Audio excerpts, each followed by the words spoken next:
When I was born, um, my father was an officer in the United States Navy. He was a pilot and airborne radar innovator. He was radar was new in that time frame. It started in 1931, I believe, over in England, but it wasn't airborne. And here we are, 1953, in on the east coast of the United States. And my father was working with Mr. Lockheed, and Mr. Lockheed called my father Mr. Radar, and uh, and he was there for the all the development from blimps, B-17s, constellations. My uncle, my parents died in 1990 in a accident, and the oldest brother of my mother told me that I was given to the I was left at the hospital by my mother without even having looked at me for 10 days. And something that she wanted a girl, and I was the fourth son. But during that time is when at that hospital, the Valley Forge Army Hospital, the 2 years prior, the CIA had Project Bluebird at that hospital. I found the doctor that was attending me on the internet after having a memory dream where I saw a doctor at a laboratory workstation look over at me. I could tell I was a baby. And he said, "Oh no, he's woken up." And that was all that I saw in that dream. But the I was looking for the nurse that took care of me during that time, those 10 days, being a baby and left alone. And I couldn't find a nurse that was only the administrative, but I did find this doctor. I found him on the internet, and sure enough, I saw a picture of him, and that was him, the guy in my memory dream. And this hospital was known for their psychiatric treatment. He was the second in charge of the psychiatric area. And so that was when I came in contact with the MK Ultra.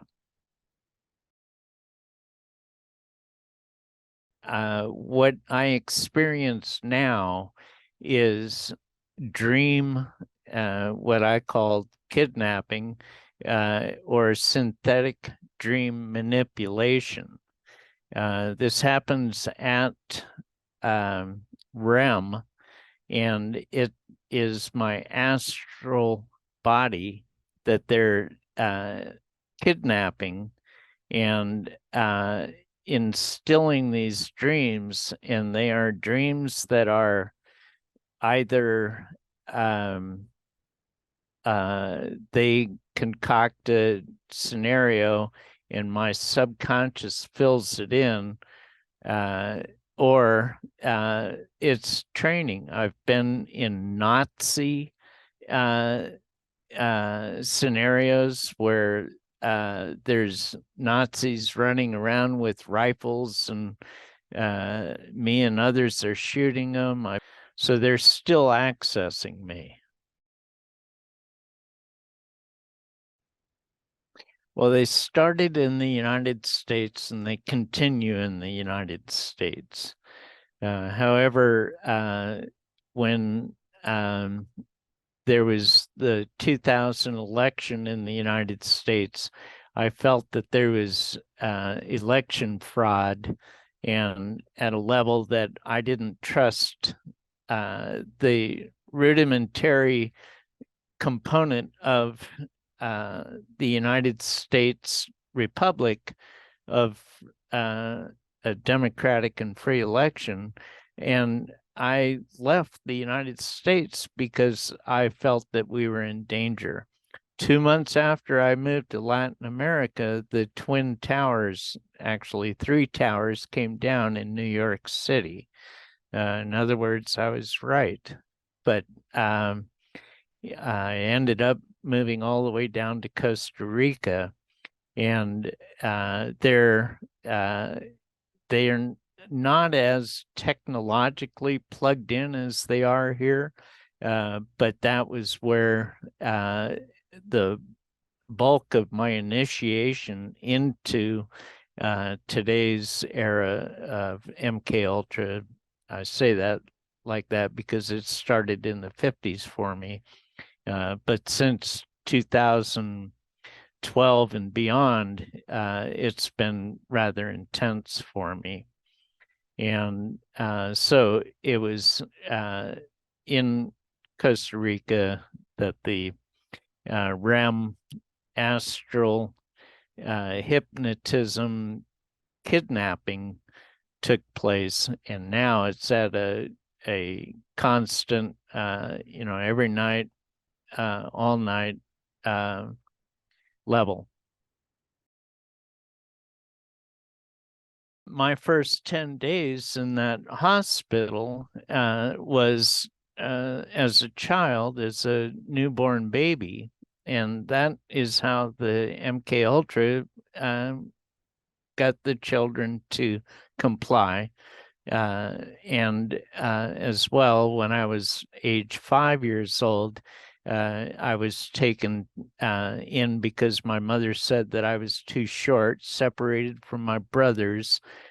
Didn't make sense to me as a 5-year-old, but I don't remember the visit, but I remember sitting there with the head nurse, who was a very stern individual, and there was something that was done at that point as well. I have what I consider to be memory dreams, and I have things that I'm being shown that I have no basis for knowledge about. And there has been situations where I've been underground in a cave. There's been a number of those. And in these that I'm referring to, there were people sitting in chairs, motionless, with no expression on their face.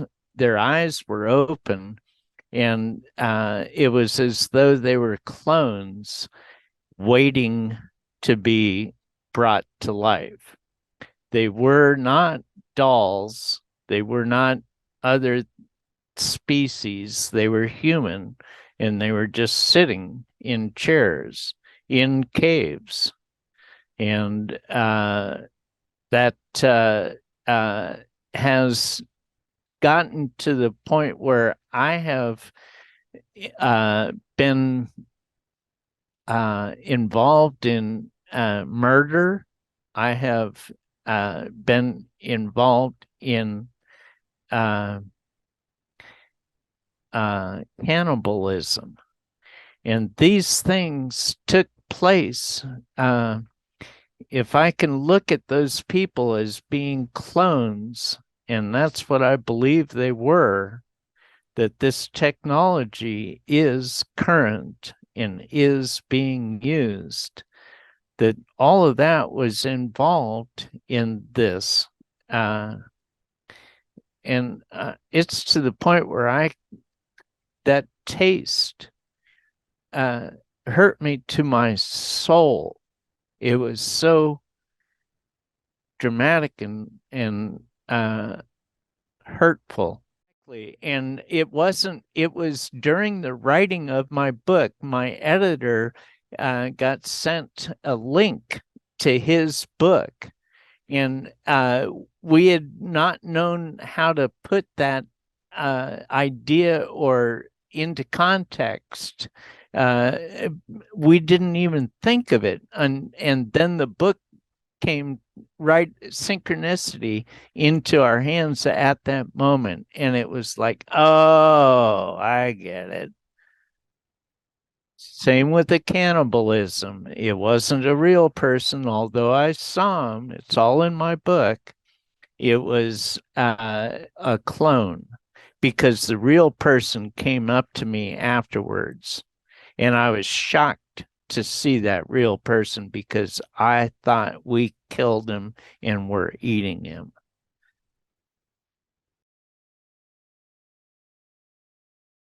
But the MK Ultra, the SRA, um, it's all part of a very large effort that's going on, and it's going on behind the scenes, and it's not being talked about very much. And that, again, is why I thank you.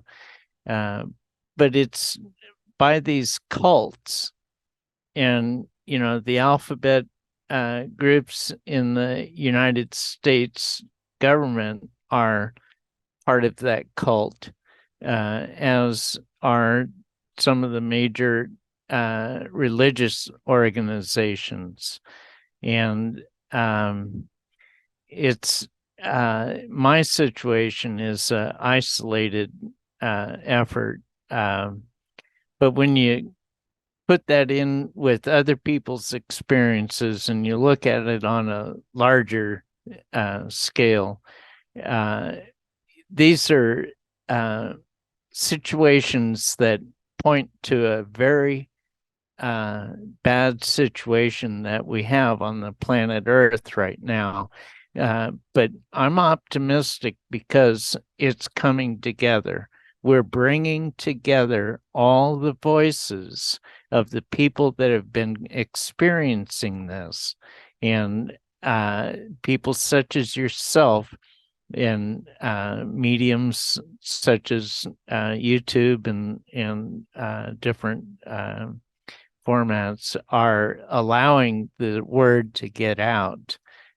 So I'm hopeful that we are affecting change, and because this is very wrong, and it's been going on for thousands of years.